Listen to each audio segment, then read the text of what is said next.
Hello, beautiful. Welcome to Thursday Talks with Suzanna Kaye, myself, professional organizer.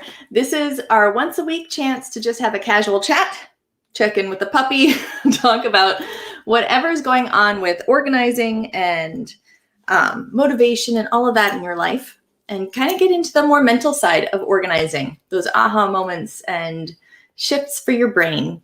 So with the Thursday Talks, we don't have anything in particular scheduled as far as a topic. We just talk about whatever we want to talk about. So if you have any comments, any questions, anything that you want to write in the chat, then it'll just become part of the conversation. So as you hop in, please let me know who you are, where you're joining me from in the comments. I always love to see who's joining me. And of course, hit the hearts and the likes if there's anything that I say during the Thursday chat that resonates with you, that you like. But basically, since it's not scripted, there's no topic chosen. I just kind of go off of whatever comes up. And one of the things that recently, less than a month ago, but it's been a little while, I had an email. I get emails that are amazing from so many different people in either the Paper Path or Spark Life Binder or just in the Home Challenges group. If you're not a part of the group already, the Home Organizing Challenges with Suzanna Kaye, find it on Facebook and join me over there because it's super fun. But I had a wonderful email a while ago that I actually saved from one of the members of multiple different things with me, but she was talking primarily about the Home Organizing Challenges group and that type of thing. And I just wanted to share a little bit of it. I'm not going to share the name just because I've not asked her for permission to share her name or her information. So I'll only share the things that are not identifiable. But here's a little bit of what she said in her email. And I wanted to share it because it sparked some ideas that I wanted to share with you. And I see, hey, Paula from New Jersey and Sylvia from Miami. Welcome. Good to see you both today. I love it having you here. All right. So she says that that I've been an absolute lifesaver in her clutter cleansing success, which I thought was really cute. She says, I have to admit, there have been quite a few days along the way that decluttering is the absolute last thing I feel like doing. Haha. Yet those have been the days that your choice of words and the little quippy quotes of encouragement or the subject of that day's particular challenge have really hit me the hardest. In parentheses, in a good way, of course. Almost it seems as if you knew I needed that extra kick in the pants at exactly that moment to keep moving forward. Thank you so much for being such a positive presence and for all your hard work towards such a mind-liberating cause. And at the end, after she signed off, she wrote 90% clutter cleansed. So close. And I just wanted to share this with you. And if you're watching, you know who you are. You wrote that email to me. I won't say your name, but if you're watching, feel free to identify yourself in the comments as the writer. I'll let you choose to do that or not. But that made me think about how many times we're not in the mood to either organize our papers or declutter the house or take some of those steps. And that is one of the hardest things. I know that's my biggest challenge with all the things that I have to do in life, including sometimes cleaning and decluttering. Sometimes even I'm not in the mood and it's something I actually usually enjoy, but I forget that I even enjoy it sometimes. Hey, Cindy, good to see you, Cindy. So I wanted to share that just to remind us all that there are ways that you can get yourself in the mood. And also there are times where you can just forgive yourself about not being in the mood and move on. But beating yourself up over the fact that you're not in the mood or that you just can't get going is going to keep you stuck. And that's something that I've had personal experience with, especially before I was diagnosed with ADHD in my 40s. I did not realize that I had it, but I spent so much time beating myself up over the things that I felt like I should be doing or that that everybody else seemed to do. And I just could not seem to manage. There was obviously something wrong with me. So I must be lazy and I must, not be that smart or whatever it was that my choice of insult for myself in my brain that day. But the more I would beat myself up over it and feel guilty about my past and what I have or have not done in my past, usually not done, then the more I stayed stuck. Because when we are feeling guilty, or when we're beating ourselves up, or if we're talking to ourselves like we're in an abusive relationship with ourselves and our brain, that sucks the energy back out of us. So it's really hard to get motivated to get up and do something good for yourself if you're busy telling yourself that you're lazy and that you should have done it before. Hey, Carla. So good to see you, sweet friend. So that's kind of where I wanted to start the conversation today. It just came up because I saw that lovely email that I had actually cut out and put next to my desk, because I do that sometimes with a few emails or comments. I'll put them near my desk as just a reminder that some of the things that I'm doing on the back end that don't seem so glamorous and don't seem to have an effect, it helps remind me that there are people out there that it is helping. And that's what keeps me going forward sometimes, is knowing that it is making a difference. So in order to get yourself unstuck, real quick, hey, Tracy from Pennsylvania, and hey, Steven, it's been a long time, my dear friend, welcome. But when you are feeling like you're not motivated, or when you're beating yourself up over my least favorite word, which is should, it's best to flip that script. Now, it's not easy to flip that script. One of the best ways to do this is simply to physically get moving. And by this, I don't mean necessarily doing the task that you're dreading doing and beating yourself up for not having done. Get moving in any way. Take the dog for a walk. Do a little dance break. Pull up some fun music on your phone and just dance a little bit. Or walk around the house. Maybe you don't mind tidying up the house, but you hate doing the dishes.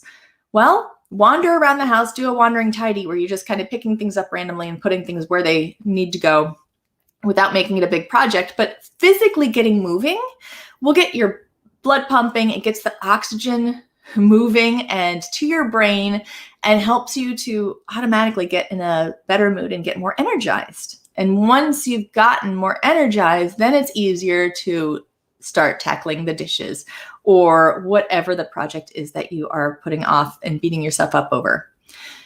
So motivating yourself by getting moving is one of the best ways that I can ever find to get past some of those blocks. Now, it's not going to work instantly all the time. Sometimes you'll get moving and you'll find that you're still resisting. And some days it's just not meant to be. One of the other things that I find with motivation, there's so much to it.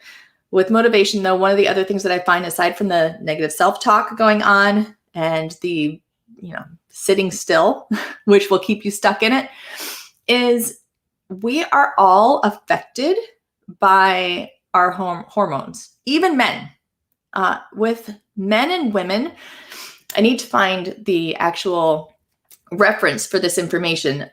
It came from a small part of a book that I was hoping was going to be all about this.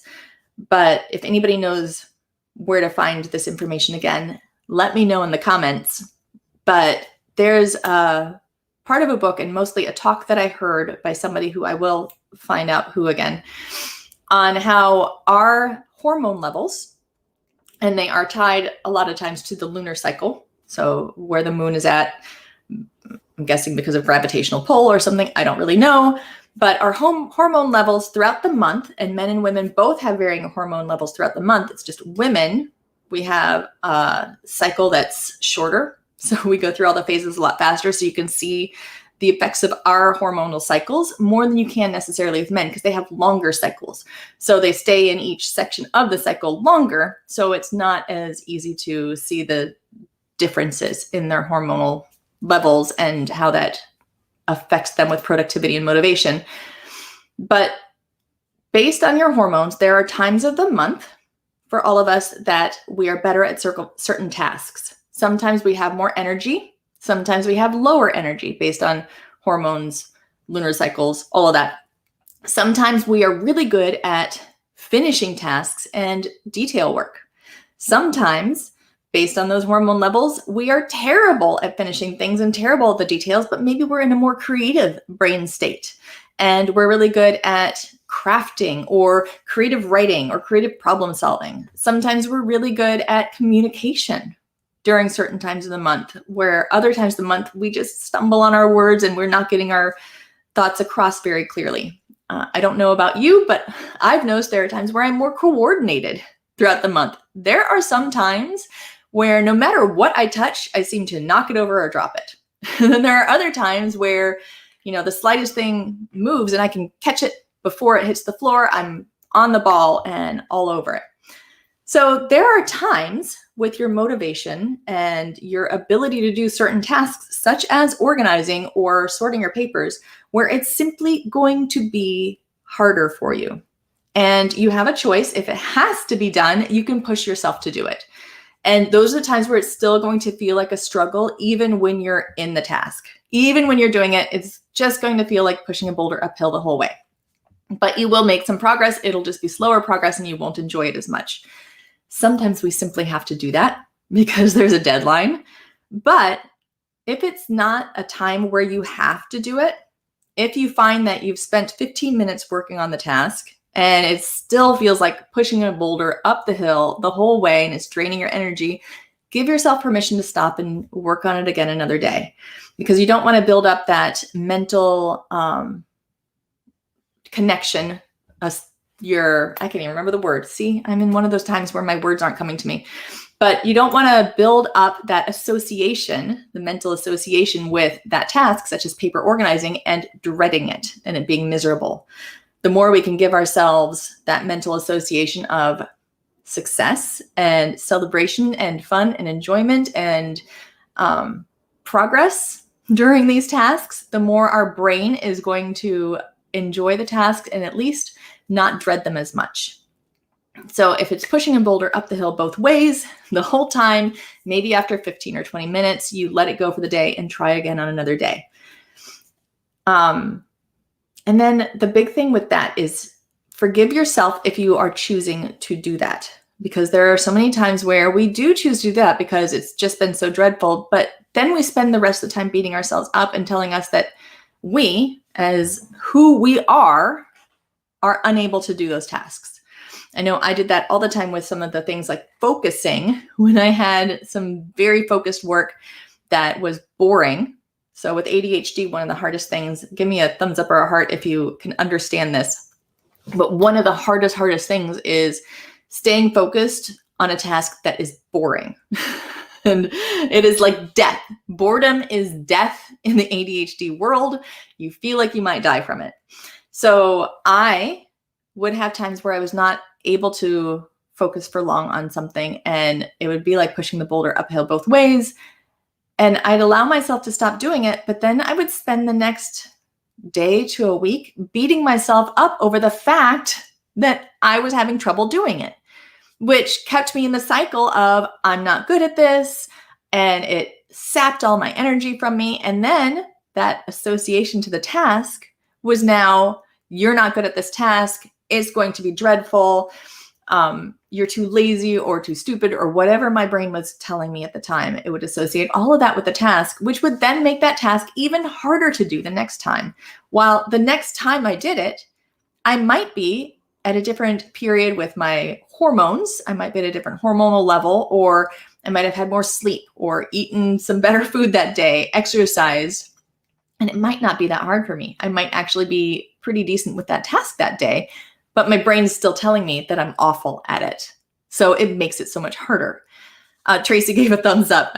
Yeah, so if you can relate, totally let me know in the comments if you can relate to how that is. But taking the word should out of your vocabulary.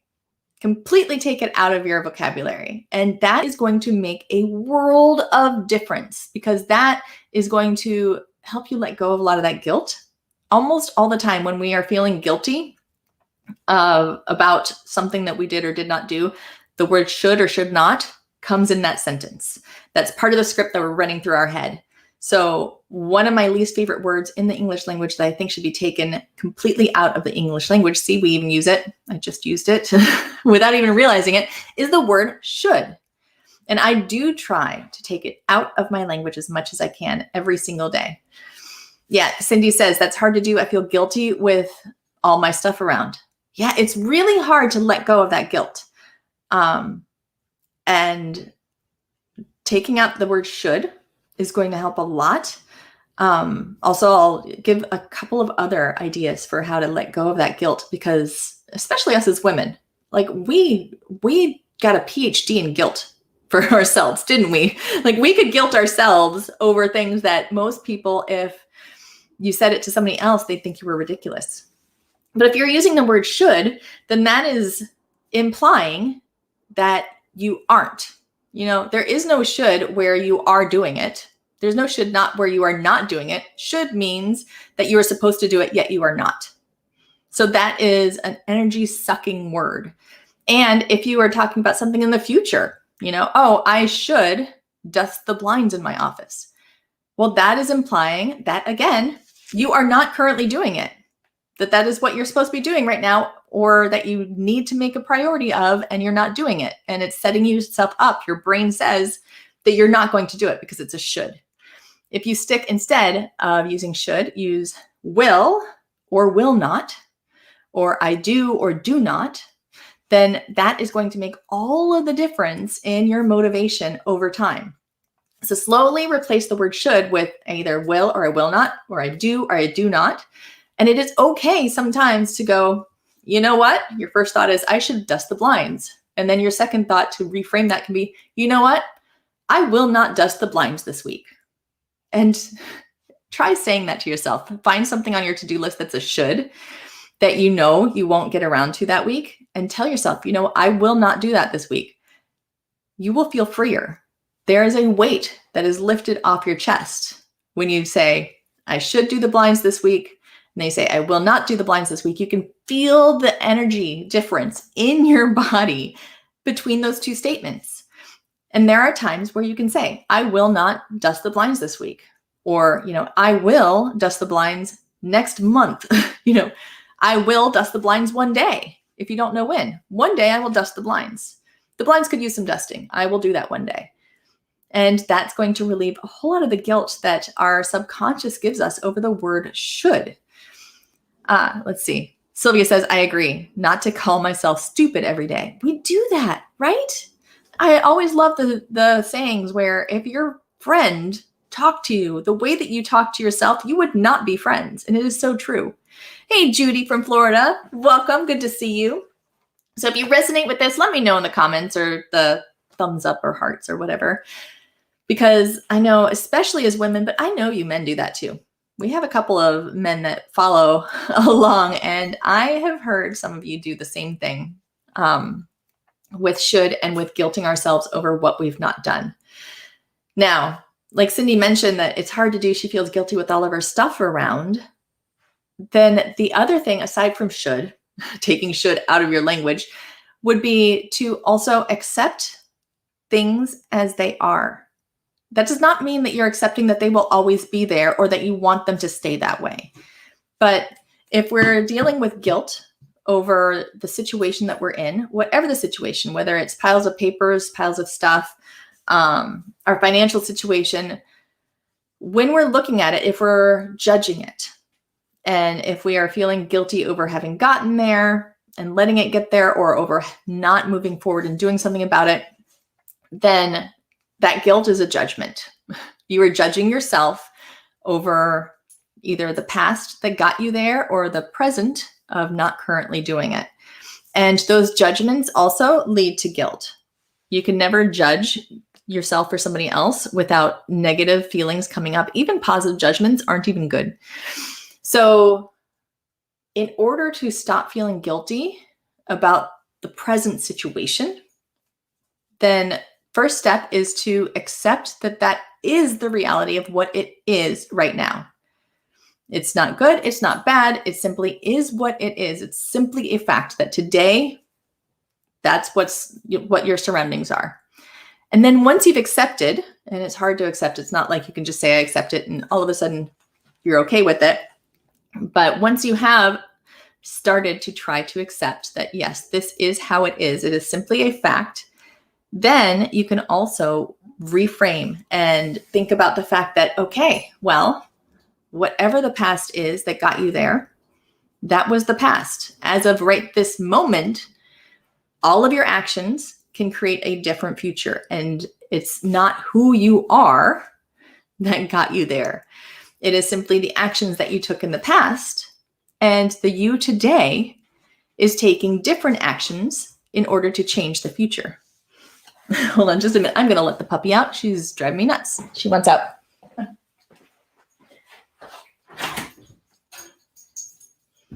Just the joys of being live and casual. But yes, so when you are reframing how you think about your current situation and who you are currently, think about the fact that as of today, you are not necessarily defined by anything that has happened in the past. Those are all facts, and they are just facts without emotion or judgment tied to them. They are simply facts of what had happened. They do not define who you are. And this applies to everything. You know, if you struggle with weight, who you are is not defined by how much you weigh or how you got to how much you weigh. None of those define who you are or your value as a person. If you're struggling with clutter, who you are is not defined by what your surroundings are like, what your home is like. It has nothing to do with who you are, your value as a person. So try to recognize that your value as a person is separate from your surroundings and your actions that you take as a person. They are not who you are, but your actions that you take as a person can change at any time. And today, you can decide, you know, I have clutter around me. And as of today, I am a person who takes small steps every day to change that. And it will change. It is temporary. Your present day situation is always a temporary thing because it could change tomorrow. It can change for the better. It can change for the worse. It can change because of something you did, something you did not do, something out of your control. You can't control tomorrow any more than you can control the past. But today, you can be a person who takes small steps to make that change, to create a different reality for the future. And thinking about the fact that every day is that fresh slate, every day you're deciding who you are. Every day you can decide to be a person who handles things differently, a person who takes different actions. And I have to do this a lot. I know that I, with my ADHD, struggle sometimes with finances. And sometimes I will be in a weaker state and I will not pay attention to the money I'm spending as much. And then looking back, I used to guilt myself over, oh, I should not have done that. You know, I'm just a person who's not good with money. But my new phrase that I've been saying for the past year or so is, you know, I am a person who every day tries to take a small step towards becoming better. And by redefining who I am, not by my past, then it has made a world of difference, because even on the days that I don't do as well, then I still feel positive about my future and I still feel in control. And I have relieved a whole lot of pressure because I'm not carrying around the past. I'm only carrying around my actions from today. So hopefully that helps a little bit. Let me know in the comments if any of that resonates with you, any of your thoughts on that, because I would love to hear what you think about these things. Even if you disagree with me, feel free to disagree with me. This is a conversation. And I love these types of more in-depth conversations with people. But yeah, don't guilt yourself because you are doing so well. I mean, you're here, right? You're here right now and you are watching a live session and joining me to talk about organizing. That right there is a step to making a change in your life, right? So that's something you should celebrate. And I encourage you to absolutely celebrate the things that you are doing. The other day, I think it was probably in the Paper Path membership group, somebody was mentioning how when I gave the tip to, instead of make a to-do list, make a done list. They were talking about how it was such an amazing thing to see, all of the things that they had actually done that they weren't noticing.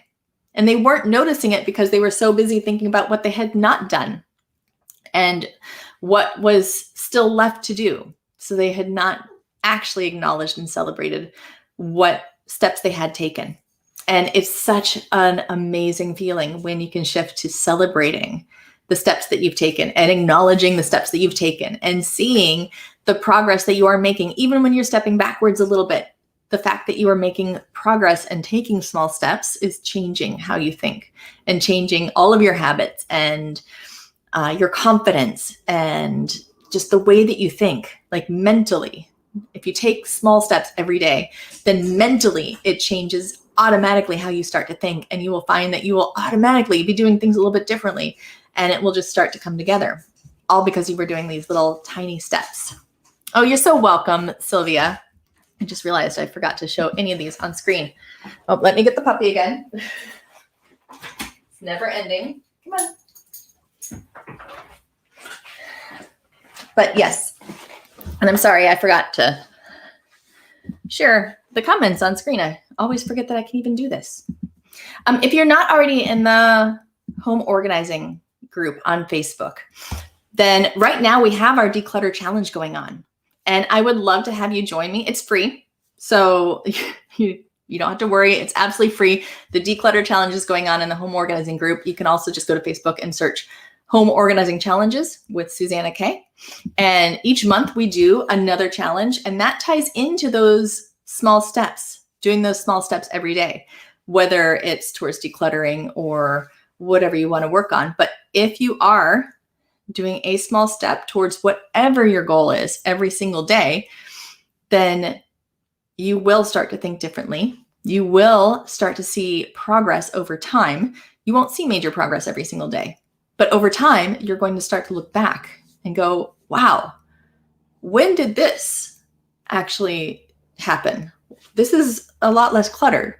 And I don't remember, like, I did not do a decluttering project. So one day you'll just kind of notice, wow, it's worked.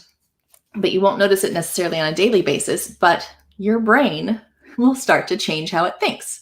And when you're out shopping, you'll start to think about, where am I going to put this if I buy it in my house? Or do I really need it? Because I do know how many pairs of scissors I have. I don't think I need to get another pair of scissors because I think I have enough. Just little things that your brain will start to do. Or when you start to put something down, you'll automatically put it away instead of just putting it on the counter because your brain has gotten into the putting it away mode. Whatever it is, your brain will start to change and you won't even have to try. And that's why I break everything down into small steps. You'll see like the challenges, the 21-day declutter challenge that we're doing right now, they're super small steps. It's not a project. We're not reorganizing the closet. That's not an appropriate thing to do for a day in a challenge. By the end of the week, you will be absolutely exhausted if each day I was giving you a decluttering project. No, with the decluttering challenge, I'm giving you tasks such as, look in your kitchen utensils and find 3 things that you no longer need that you can donate. Now that is so much more doable. That you can do in a couple minutes. And that is retraining your brain. Oh, there we go. Retraining your brain to be looking at your things all the time and seeing what you don't need. So when you do 21 days of that, every day you do one small bite in a different area, medications or beauty products.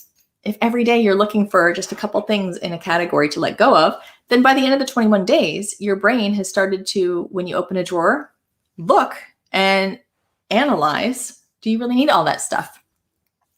So that's just one of the things that I really enjoy about those challenges. We break them down into super small steps. I do the same thing you'll find in the Paper Path.